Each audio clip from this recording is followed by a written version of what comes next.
Itu cerita dari Mbak Nabila. Sekarang kita menuju ke Mbak Angel. Mbak Angel, saya ingin dengar ceritanya nih Mbak. Awal mula ingin kemudian memakai jasa Just Tip ini gimana ceritanya Mbak?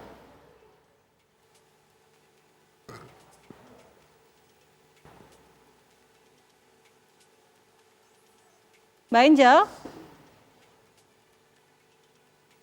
Mbak Angel, audionya bisa minta tolong dibuka Mbak? Ya, suara saya tuh. Oke, silahkan Mbak Angel. Ya.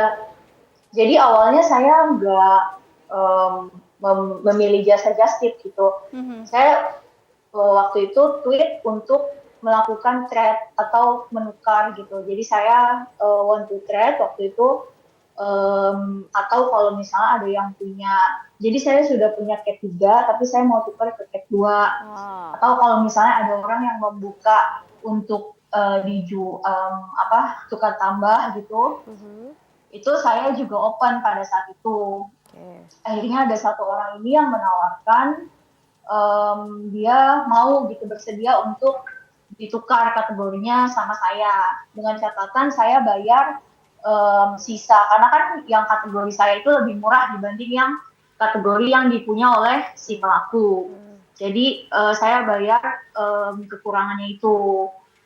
Awalnya dari situ sih, kemudian berlanjut ke WhatsApp. Oke. Menemukan informasi soal pelaku yang mau menukarkan tiketnya ini dari mana, Mbak Angel? Dari Twitter. Jadi orang tersebut duluan yang langsung approach saya gitu, langsung chat saya. Kemudian juga pada saat itu memang saya sudah sempat minta bukti gitu ya, seperti screen record, kemudian telepon, video call, sampai akhirnya saya memutuskan oke, mungkin ini dia memang betul gitu, memang benar ada tiketnya juga. Jadi saya memutuskan oke, baik kalau gitu saya transfer sekian gitu. Oke. Menambahkan jumlah uang berapa banyak Mbak Angel untuk tukar tiket upgrade ya berarti ya? Betul, betul. Nambah berapa Mbak Angel? 4,8 juta. 4,8 juta. Sudah ditransfer ya berarti langsung pada saat itu? Sudah. Oke. Nah, akhirnya menyadari kalau ternyata Mbak Angel ini ditipu, dibohongi itu setelah gimana? Awalnya dia fast respon. Kemudian setelah sudah saya transfer, dia banyak alasan, yang motornya rusak, yang dia harus ada kuliah. Intinya pas saya minta email untuk tolong di forward email dari promotor, tapi dia ulur-ulur waktu terus gitu. Dia ulur-ulur waktu, dia bilang dia ada urusan di luar, sampai akhirnya saya chat itu begitu terus. Akhirnya saya telepon apa segala macam, akhirnya dia blok saya. Semua sosial media, Instagram, Twitter, WhatsApp, semua diblok sama pelaku tersebut. Oke, saya mau ke Mas Gerhana dulu. Mas, nih faktanya seperti ini ternyata. Oke, animonya luar biasa ketika Coldplay datang ke Indonesia, tapi kemudian dimanfaatkan oleh pihak-pihak yang tidak bertanggung jawab sehingga banyak juga loh Mas korban penipuannya. Mungkin dari pihak promotor juga melihat hal ini seperti apa? Pasti apakah juga ini cukup berdampak, cukup menjadi challenge juga ketika nanti artis ini akan dihadirkan ke Indonesia? Ya, tentunya ini saya bicara mewakili Asosiasi Promotor Musik Indonesia ya. Bukan dari promotor Coldplay itu sendiri, tapi yang jelas patut diapresiasi ya dengan mendatangkan Coldplay ke Indonesia itu pasti proses yang sangat sulit gitu.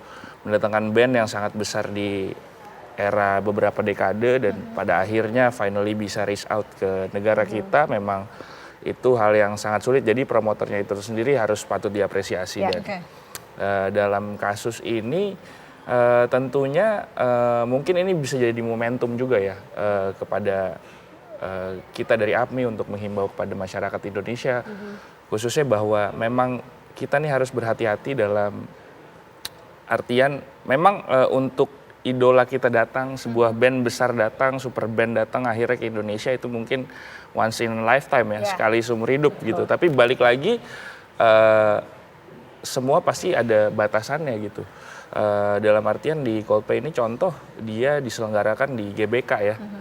dan GPK punya kapasitas yang terbatas tentunya gitu. Jadi misalnya di saat pertama kali official ticketing itu, yaitu website adalah Coldplay in Jakarta ya, setahu saya, dan hanya ada kapasitas sekian dan diakses dengan orang yang ingin menonton puluhan kali lipat jumlahnya, tentunya nggak semua akan dapat gitu. Dan seharusnya kita bisa sebagai pembeli ataupun customer, fans gitu, bisa bijak menyikapi fenomena ini gitu.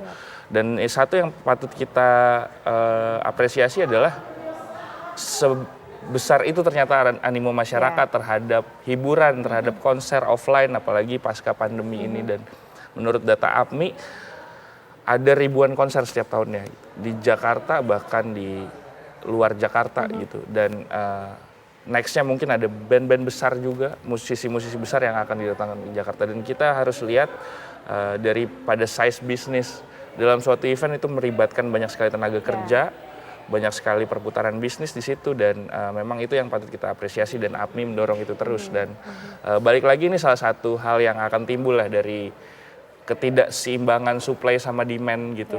Jadi tiketnya hanya sekian yang tersedia, dan sedangkan pembelinya banyak sekali, fansnya banyak sekali, dan memang disitulah kita sebagai promotor harus punya regulasi yang jelas. Dan yang kedua yang paling penting adalah customer juga harus membaca regulasi tersebut dengan detail gitu.